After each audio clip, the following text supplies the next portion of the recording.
I remember leaving high school and having no idea which avenue to take in regards to both higher education and future career path. Did I want to have a break from studying for a year? Stop studying altogether? Possibly seek a trade? Honestly, I wasn't sure. Looking back, I think this was the first big decision around the direction of my life which was completely my own. Well, I obviously chose the university pathway, which I may argue was one of the better decisions 18-year-old me made.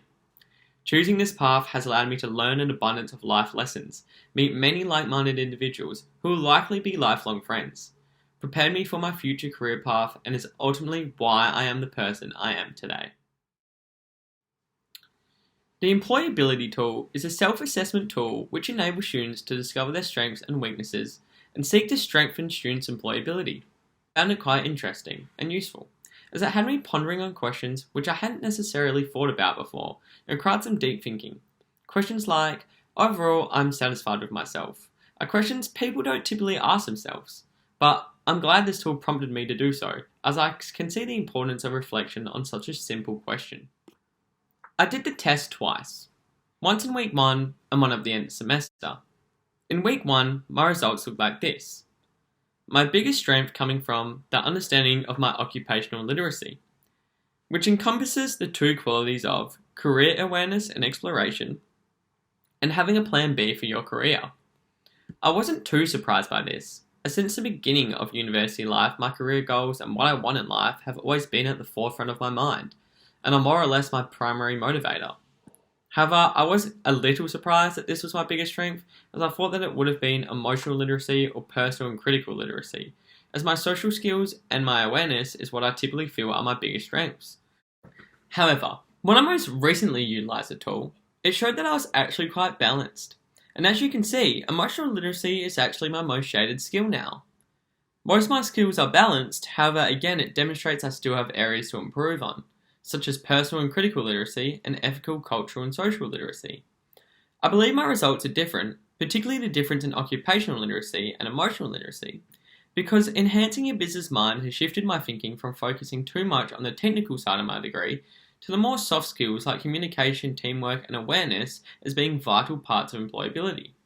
Entering university, I felt quite anxious about certain aspects of myself, particularly when it came to communicating and meeting new people. Because I went to the same school my whole life, I never had adequate practice with having to meet new people and work in teams with them. I had to quickly turn this around. In my very first unit for my degree, I was put in a group with people I'd never met before. I remember feeling nervous that I felt sick. Little did I know that almost every unit across my degree would require me to do the same thing over and over again. However, with each new group I formed, I could feel myself getting more and more comfortable with my ability to communicate and work in teams with complete strangers.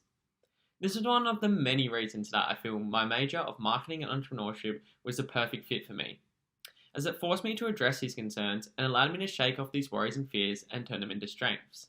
University life also forced me to be better at managing time and meeting deadlines, which was a significant weakness of mine in high school. The group work aspect of my degree forced me to address this weakness, as I had to worry about other members of my group and putting assignments together in a timely manner. Also, if I wanted to be able to receive good marks but enjoy the social aspect of uni, like meeting new friends, then I had to be effective in managing my time. As there was a lot of group work in my degree, it wasn't uncommon for conflict to appear at certain times. I feel as stressful and as challenging as these instances can be, they are vital in preparing you for life after uni, as university offers a safe space to resolve such conflicts, as the consequences are usually not as substantial as they would be in the real world. Obviously, uni granted me with the fundamentals of business and the knowledge needed to have a strong foundation. However, the actual learning came from meeting new people and working within groups. For this reason, one of my biggest regrets is not joining more clubs outside of my uni degree, or getting to know individuals in other degrees. Because now, at the end of my time at uni, I realised that I could have met individuals that would think differently to me and add value to my life in different ways.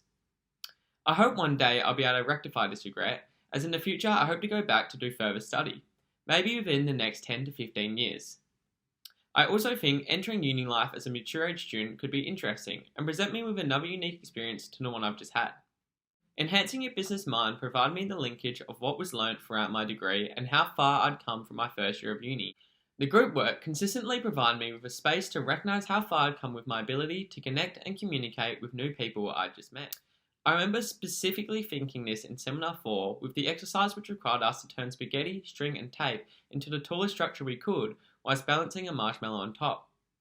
I enjoyed this exercise as it proved to me that over the last 3 years I've been able to immediately find common ground with new individuals and work effectively in a team environment straight off the bat. Likewise, the 2 pitches performed in this unit allowed me to recognise that I lacked the skill of being able to think quickly on my feet. Most units at uni get you to prepare thoroughly before presentations, where this exercise provided me with a real life instance where I may have to quickly think on my feet and deliver a presentation. This weakness was shown to me again in Seminar 6 of Agile Thinking. The presented task was to get into groups and build a city composed of 7 specific buildings. We later learned that we only had to build one city as a class and not in groups, and we in fact didn't fully comprehend the task. Upon learning this, I struggled to complete the task as smoothly as I would have liked, as I was trying to wrap my head around what my task would be and how I could best help the class complete the task. This class taught me that I need to be better at adapting to situations and thinking on my feet. Ultimately, enhancing your business mind demonstrates that acknowledging your weaknesses are just as important as acknowledging your strengths. The class provided me with a safe space to make mistakes, learn my weaknesses, and try to rectify them. When I finish my studies, my next task is to find an organisation which I like to work for. I don't plan on jumping on Seek and applying for any marketing job. I need to identify what values and directions an organisation has which best match with my own. I plan on connecting with industry professionals, and in particular to those who have had at least 10 years of experience and can provide me with notable direction on what employees are looking for before I enter the working environment. I plan on going to events where I can find business professionals, maybe even outside of the marketing sector, just to keep my options open. I'll use websites like Eventbrite and LinkedIn to find such events. I also want to find somewhere where I can learn vital interview skills, because as I stated earlier, I need to be better at thinking on my feet, and this includes responding effectively to questions asked of me in interview type settings. I'm hoping that by putting these into practice, I can effectively find an organisation that will hone my skills and improve my weaknesses, whilst letting me make mistakes that teach me valuable lessons. After utilising the Odyssey plan in my last seminar for enhancing your business mind, I found where I'd like to be in the next 5 years. Stuart, I hope you've been able to turn some of my current weaknesses into strengths, or at the very least you've learned how to manage them. I hope you continue to discover your weaknesses as a means to continue to better yourself, both professionally and in general. I'm hopeful that you have found an organisation that complements your values and provides you with the direction in life you hope to continue in. I hope you haven't forgotten the skills acquired throughout university, such as the ability to work in teams and the ability to step back and observe those with strengths that you do not currently exhibit. I hope you've been able to maintain the friendships that you made during your time at university and have been able to utilise them in your professional life. My advice to you would be to have patience. At this point, you are still young at the ripe age of 26, and in this sense, we are still at the start of the marathon. We are only just beginning our career. The best part of uni for me is I got to make mistakes. I had learning experiences where the consequences were not as big as they likely would have been in the real world. I met many great people, both teaching staff and students, and had the privilege of learning business degree in one of the best commerce schools in the world.